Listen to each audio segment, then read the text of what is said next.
നമസ്കാരം, ഭാരത് ലൈവിലേക്ക് സ്വാഗതം. പത്മജ വേണുഗോപാലിന്റെ ബി.ജെ.പി. പ്രവേശനത്തിൽ വിമർശനവുമായി നിരവധി നേതാക്കളാണ് രംഗത്ത് വന്നിരിക്കുന്നത്. കോൺഗ്രസിൽ ഏറെ നാളായി അവഗണിക്കപ്പെടുന്നു എന്ന കാരണം കൊണ്ടാണ് താൻ ബി.ജെ.പിയുടെ ക്ഷണം സ്വീകരിച്ചതെന്ന് പത്മജ വ്യക്തമാക്കുമ്പോഴും അവർക്കെതിരെയുള്ള ആരോപണമുയർത്തുന്നവരുടെ എണ്ണം ദിനംപ്രതി വർദ്ധിക്കുകയാണ്. ഏറ്റവും ഒടുവിൽ ആരോപണവുമായി എത്തിയിരിക്കുന്നത് RSP സംസ്ഥാന സെക്രട്ടറി ഷിബു ബേബി ജോൺ ആണ്. രാഷ്ട്രീയ മാലിന്യങ്ങൾ ബി.ജെ.പി. ഓഫീസിൽ നിക്ഷേപിക്കുന്ന കാഴ്ചയാണിതെന്നാണ് ഷിബു ബേബി ജോണിന്റെ പരിഹാസം. കേരളത്തിൽ ലഹരി പിടിക്കുന്ന ഓരോ കേസുകളിലും CPM-നും കീഴ്ഘടകങ്ങൾക്കും ബന്ധമുണ്ടെന്നും ഷിബു ബേബി ജോൺ പറഞ്ഞു. കോൺഗ്രസ് നേതാവ് പത്മജ വേണുഗോപാൽ ബി.ജെ.പിയിൽ ചേർന്ന വിവരം അറിഞ്ഞതിന് പിന്നാലെയാണ് ഷിബു ബേബി ജോണിന്റെ പ്രതികരണം.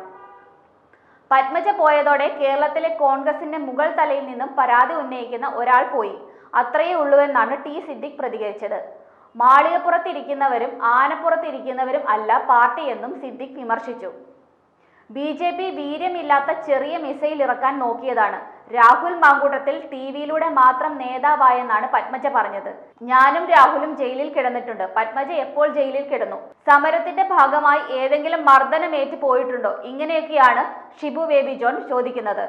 രാഹുൽ മാങ്കൂട്ടത്തിനെയും പത്മജയെയും ഒരേ തുലാസിൽ അടക്കരുതെന്നും അദ്ദേഹം പറഞ്ഞു.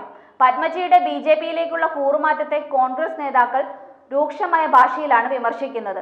പത്മജ വിശ്വാസവഞ്ചനയാണ് കാട്ടിയതെന്നാണ് KPCC പ്രസിഡന്റ് K. സുധാകരന്റെ പ്രതികരണം. ഒരു കാരണവുമില്ലാതെയാണ് പത്മജ ബി.ജെ.പിയിലേക്ക് പോയതെന്ന് VD സതീശനും പ്രതികരിച്ചിരുന്നു. മക്കൾ പോകുന്നതിൽ വലിയ കാര്യമില്ലെന്നും വാപ്പമാർ പോകുമ്പോൾ നോക്കിയാൽ മതിയെന്നുമാണ് കഴിഞ്ഞ ദിവസം കുഞ്ഞാലിക്കുട്ടി ഈ വിഷയത്തെക്കുറിച്ച് പ്രതികരിച്ചത്. മക്കൾ സ്വയം എസ്റ്റാബ്ലിഷ് ചെയ്യണം. അച്ഛന്മാർ എടുക്കുന്ന നിലപാടിനെ ഇല്ലാതാക്കുന്ന തീരുമാനം മക്കൾ എടുത്താൽ അതിനെ ജനങ്ങൾ ഉൾക്കൊള്ളില്ല. അവരുടെ മണ്ടത്തരം എന്നേ കേരള സമൂഹത്തിലെ ആളുകൾ കാണൂ. ഇവിടെ ഇത്തരം ആളുകളെ പുച്ഛത്തോടെ നോക്കിക്കാണാൻ സാധിക്കുകയുള്ളൂ. EDയുടെ അന്വേഷണത്തെ ഭയന്നാണോ പത്മജയുടെ ബി.ജെ.പി. പ്രവേശനം എന്ന ചോദ്യത്തിനോട് പേടിച്ചോടുന്നവനെ പേടിത്തൊണ്ടൻ എന്നല്ലേ ജനം പറയൂ എന്നായിരുന്നു കുഞ്ഞാലിക്കുട്ടി പരിഹസിച്ചത്. എന്നാൽ പത്മജ വേണുഗോപാൽ ബി.ജെ.പിയിൽ പോയതിൽ CPM-നും പങ്കുണ്ടെന്നാണ് പ്രതിപക്ഷ നേതാവ് VD സതീശൻ പറയുന്നത്. കേരളത്തിലെ കോൺഗ്രസുകാരെ ബി.ജെ.പിയിൽ എത്തിക്കാൻ ഇടനിലക്കാർ പ്രവർത്തിക്കുന്നുണ്ടെന്നും ഇത് മുഖ്യമന്ത്രി പിണറായി വിജയന്റെ അറിവോടെയാണെന്നുമാണ് VD സതീശന്റെ പക്ഷം.